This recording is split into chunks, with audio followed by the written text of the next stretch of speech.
தென்னாடுடைய சிவனே போற்றி, நாட்டவர்க்கும் இறைவா போற்றி. பூழியர்கோன் வெப்பொழித்த புகலியர்கோன் கழல் போற்றி. ஆழிமிசை கல்மிதப்பில் அணைந்த பிரான் அடி போற்றி.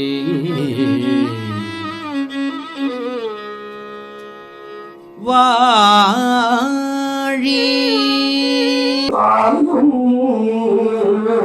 சுடல் திங்கள் சூடாத்மனியும்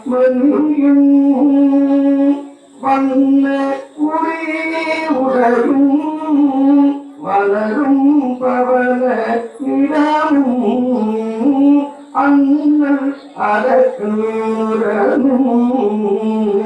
அகல வாயும் அறவும் திங்கள் கெடில புனரும் உடையார் ஒருவர் தாமும் அஞ்சுவர் யாதொன்று இல்லை, அஞ்ச வருவதும் இல்லை. அருளமந்தரசி போற்றி. எல்லாம் இறைவனுடைய கருணையினாலே நாமெல்லாம் ஒரு தெரியா காலத்தே உள்புகுந்து உளமண்ணி என்கின்ற அந்த ஒரு தெரியாத காலத்தில் நம் தாய் நம்மை 10 மாதம் சுமந்து இந்த மண்ணுலகில் கொடுப்பதற்கு முன்னால் திருவருளாகி திருவருள் நம்மை ஆட்படுத்தியிருக்கிறது. இல்லை என்றால் ஒரு காலமும் இந்த மண்ணை நாம் எதிர்க்க முடியாது. திருவருள் துணை கொண்டுதான் இந்த இடத்திலே நாம் முதலில் கால் வைப்பதற்கே அவன் கருணை வேண்டும். அவன் அருள் இருந்தால்தான் இந்த மண்ணை எதிர்க்க முடியும். அப்படி எல்லாம் வல்ல இறைவனுடைய கருணையினாலே திருவருளாகிய திருவருள் எத்தனையோ காலங்கள் பாழுக்கு இறைத்து பரம்பரனை பாடாமல் நாம் இந்த ஊழினுடைய வீணையினால் நாம் பலகாலம் பிறந்து இறந்து இதற்கே காரணமாய் இருந்தோம். ஆனால் இதுதான் எல்லை என்று கண்டுவிட்டால் மீண்டும் பிறப்பதற்கு ஆளாகாமல் நாம் இதோடு இந்த வாழ்க்கையை நிறைவு பெற வேண்டும்.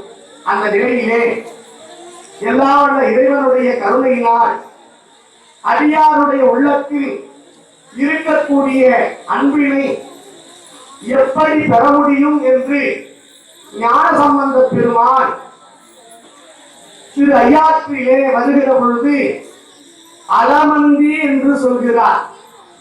அலமந்தி என்று சொன்னால் அங்கு இருக்கக்கூடிய சில மந்திகள் இருக்கிறது. அந்த சில மந்திகளோடு அலமந்திகள் என்று சொல்லுகிறார்.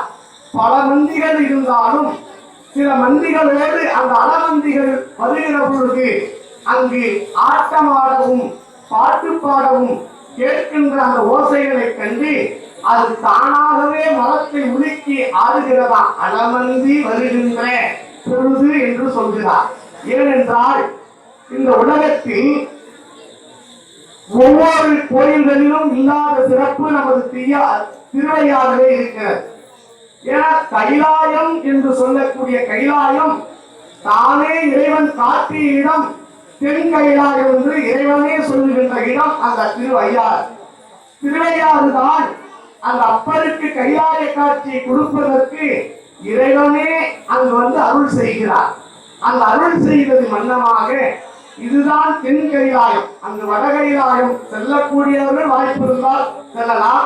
அப்படி இல்லைன்னா திருவையாறாவது போய் நான் அந்த ஆடி அமாவாசை அன்று இறைவனை தரிசனம் செய்ய வேண்டும். இப்பொழுது இந்த 2 ஆண்டுகளாக நமக்கு வாய்ப்பு இல்லை, எனவே இந்த கொரோனா வைரஸால. ஆனால் கண்டிப்பா நமக்கு வாய்ப்பு இருக்குமானால் அந்த திருவையாறிலே போய் நாம் அந்த இறைவனை அந்த காட்டுகின்ற கைலாய காட்சியின் பொழுது நாம் பார்க்கக்கூடிய நிலையை பார்த்தோமானால் அந்த மிருதங்கமும் அந்த தபேலாவும் வாசிக்கக்கூடியவர்கள் வீணை ஒரு பக்கமாக, அந்த நாதத்தினுடைய ஒலி ஒரு பக்கமாக வாசிக்கக்கூடிய வாசிப்பில் அந்த அளவந்தி வருகின்ற தருணம் என்று சொல்கிறார். அந்த மரத்தில் இருக்கக்கூடிய சில மந்திகள் ஏற்கனவே இருக்கிறது. இந்த புதுசாக போய் பார்த்த மந்திகள் இப்படி ஒரு ஆர்வாரம் இருக்கிறதே என்று அப்படியே ஆடி ஆனந்த கூத்து ஆடுகிறதாம். அதுபோல எல்லோரும் இறைவனை நினைத்தாலும் நாம் உள்ளுக்குள்ளே பலகாலம் நாம் செய்ததுடைய தவத்தின் பயனாகத்தான் அந்த அலமந்தி போல இப்படி ஒரு விழாக்களை 8வது நாள் ஒவ்வொரு ஆண்டுகளும் செய்யக்கூடிய நிலையில் அஞ்சாமல் முதற்கு இதற்கே அஞ்சாத நிலை வேண்டும். இதை செய்வதற்கே ஒரு துணிவு வேணும். எத்தனையோ எதிர்ப்புகள், எத்தனையோ பொருளாதார கஷ்டங்கள், எத்தனையோ இன்னல்கள் இருக்கும். ஒருவரை கூட்டு ஒரு விழா செய்யறதுனாலே முடியல. ஆனா இது ஆண்டுதோறும் நடக்கக்கூடிய விழா என்றால் பெரிய ஒரு சிறப்பு.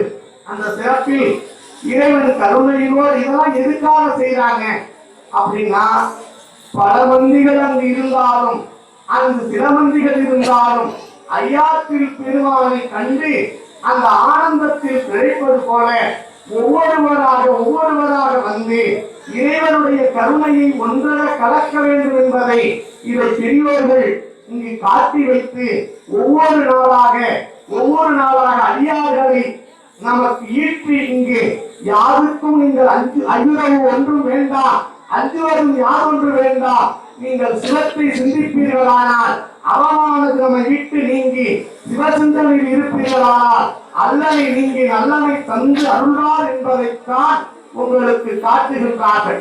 அதனால் பெரியவர்களாகி நீங்கள் அஞ்சி ஒன்றும் நீங்கள் இருக்க வேண்டாம்.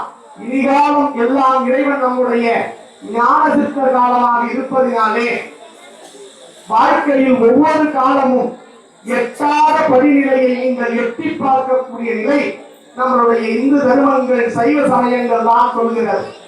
இந்த நம்மளுடைய சைவ சமயங்கள் இந்த உடம்பை ஒரு கோயிலாக ஆலயமாக ஆக்கி அதில் உள்ளே இருக்கக்கூடிய உணர்வுகளை எப்படி திரியாக மயக்கி அதிலே அந்த குருதி என்று சொல்லக்கூடிய ரத்தத்தை அந்த எண்ணெயாக ஆக்கி நம்மளுடைய ஆணவ நிலையை தீயாக வைத்து அதன் தீப ஒளியாக கண்டு மகிழ்கிறார்கள். அந்த நிலையில்தான் இப்பொழுது இந்த நவராத்திரி விழாவில் எல்லாம் வல்ல இறைவனுடைய கருணையினால் ஒவ்வொரு நாளும் ஒவ்வொரு காரணத்தை கொண்டு ஒவ்வொரு நாளாக விழா செய்திருந்தாலும் திருவருளாகிய திருவருள் நமக்கு இன்று கூட்டி வைத்ததின் பயன் இந்த திருக்கோயிலை கட்டுவதற்கு எல்லாரும் இன்னைக்கு பேசிட்டு 10 நாள்ல போயிடுறாங்க, அப்புறம் வந்து கேட்டா வரமாட்டேங்கிறாங்க, அதற்காக நமக்கு என்ன அது ஆகுமோ என்று அஞ்சுகிறார்கள் என்று நினைக்கிறாங்க. எதுக்குமே அஞ்ச வேண்டாம். அஞ்சுவது யாதொன்றும் இல்லை, அஞ்ச வருவதும் இல்லை. நீங்க எண்ணியே பார்க்க வேண்டாம். நீங்க எண்ணி பார்த்தீங்கன்னா உங்களுக்கு பயம் இருக்கும். பயம் ஜீரோவாக்கி நீங்கள் இறைவனிடத்தில் வந்தீர்களானால் உங்களுடைய அனைத்து விதமான செயல்பாடுகளுக்கும் முன்னவனே முன்னின்றால் முடியாதது உலகில் உள்ளதோ என்று அனைத்திற்கும் அவன் அருள் செய்வான். அதனால் பெரியவர்களாகி நீங்கள் இந்த திருக்கோயிலை எடுத்து புறப்பிப்பு செய்வதற்கு முழு மனதோடு அஞ்சு நீங்கள் யாரும் இருக்க வேண்டாம். ஏன்னா நம்மளுடைய காலனாகிய யமன் இந்த மானுட தேகத்தை எப்படி அழைத்து செல்வார் என்றால், ஒன்று சுந்தரமூர்த்தி நாயனார்களை ஐராவதம் என்று சொல்லக்கூடிய வெள்ளை யானையை அழைத்து செல்கிறார். ஏன்னா அவரு நிறைய திருப்பணிகள், நிறைய அதிகாரிகளுக்கு அன்னம்பாளிப்பு செய்திருக்கிறார்கள். அவர் வாங்கிய பொருளை எல்லாம் சிவத்துக்காகத்தான் கொடுத்திருக்கிறார். அப்படி இந்த மனித தேகத்தில் செய்த பயனை நீங்கள் திருக்கோயிலுக்காகவும் அன்னம்பாளிப்புக்காகவும் செய்தீர்களானால் அந்த நீக்கமர ஒன்றாய் நிறைந்திருக்கக்கூடிய பரமானந்தம் உங்களை சென்றடையும். அதனால் புள்ளினால் 5 கோடி, புது மண்ணினால் 10 கோடி, கல்லினால் 100 கோடி, கல்லினால் கட்டினவர்கள் எல்லாம் கைலாயத்து விட்டு அகலார் என்பது வேதம் கூறுகிறது. அதனால் நீங்கள் இந்த திருக்கோயிலை எப்படியாவது இந்த ஆண்டு விட்டுடுங்க.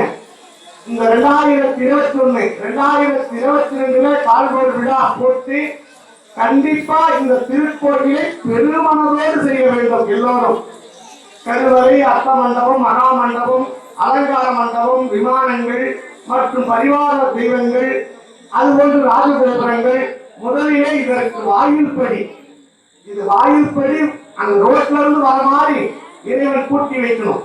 அதுதான் உங்களுக்கு முதல்ல. அதுக்கு எல்லாம் இறைவன் கூட்டி வைப்பார். அந்த கூவத்தூர் மக்கள் எல்லோரும் ஒத்துழைப்போடு இருந்து இந்த திருக்கோயிலை புனர்ப்பிப்பு செய்ய வேண்டும் என்கின்ற எண்ணத்தோடு நீங்கள் வழிபாடு செய்ய வேண்டும். வீட்டில் ஒரு விளக்கு ஏற்றுறீங்கன்னா அந்த விளக்கில் ஏற்றுகிற பொழுது நீங்க தேவாரம் தெரிந்தா பாடுறீங்க, இல்லக விளக்கது இருள் எடுப்பதுன்னு.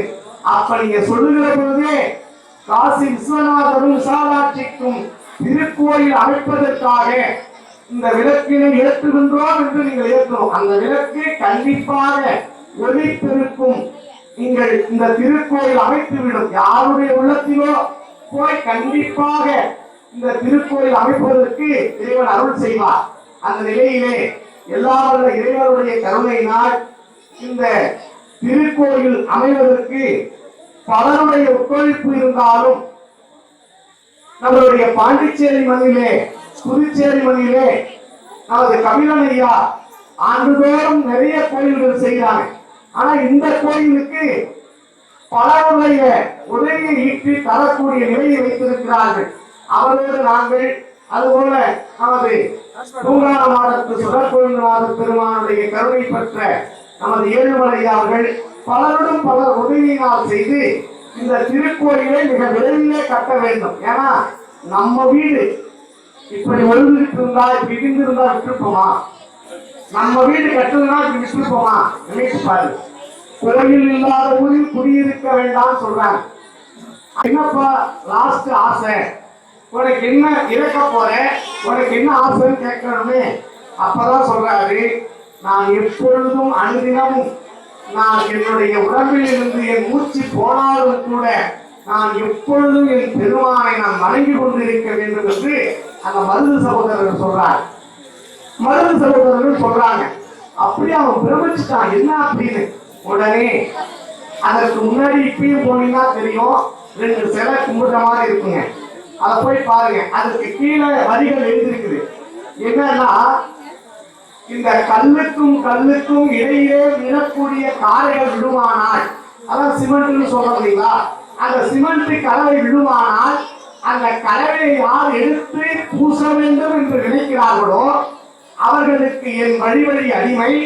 அது மட்டுமல்லாமல் என்னிடத்தில் பெண் கொடுத்து பெண் எடுக்கக்கூடியவர்கள் அனைவரும் அவர்கள் அந்த திருப்பணி செய்ய வேண்டும் என்று நினைக்கக்கூடியவர்களுக்கு நாங்கள் இன்றே அடிமை என்று சொல்லி அவருடைய திருவடிகளை எல்லாம் எங்களுடைய சிரசின் மீது வைத்துக் கொள்கிறோம் என்று சொல்கிறார். எப்படி இருக்கும் பாருங்க. அந்த ஒரு ராஜா, ஒரு மன்னன், அவனுடைய அந்த தலை மீது அவருடைய திருவடி வைக்க வேண்டுமானால் ஒரே ஒரு நிலைதான். திருப்பணிக்கு கல்லுக்கும் கல்லுக்கும் இருக்கக்கூடிய நடுமையத்தில் இருக்கக்கூடிய காரை விடுமானால் அந்த காரை எடுத்து பூச தேவையில்லை, பூசணும்னு நினைத்தா போதுமா, உடனே அவருடைய திருவடியை தன் மீது இருக்கக்கூடிய தலை மீது வைத்துக் கொள்கிறேன் என்று அந்த மருது சகோதரர்கள் சொல்றார். அப்படின்னா எப்படி அந்த சிவத்தின் மீது உயிரை நீத்தது மட்டும் பெருமை இல்லை, அதற்காக அந்த வழி வழியாக செய்யக்கூடியவர்கள் என்று நினைத்து பார்க்க வேண்டும். அப்படி இந்த திருக்கோயிலை மிக செம்மையாக, என்ன பயம் ஒண்ணுமே நினைக்காதீங்க. உங்களுக்கு பணம் வேணுமா, எத்தனை கோடி வேணுமானாலும் தரத்துக்கு ஆள் இருக்குது. ஏன்னா சிவய நமய நம சிவம சிவய நமய நம சி நம சிவய நம சிவம சிவய நமய நம சி நம சிவய சிவய நமய நம சிவம சிவய நமய நம சி நம சிவய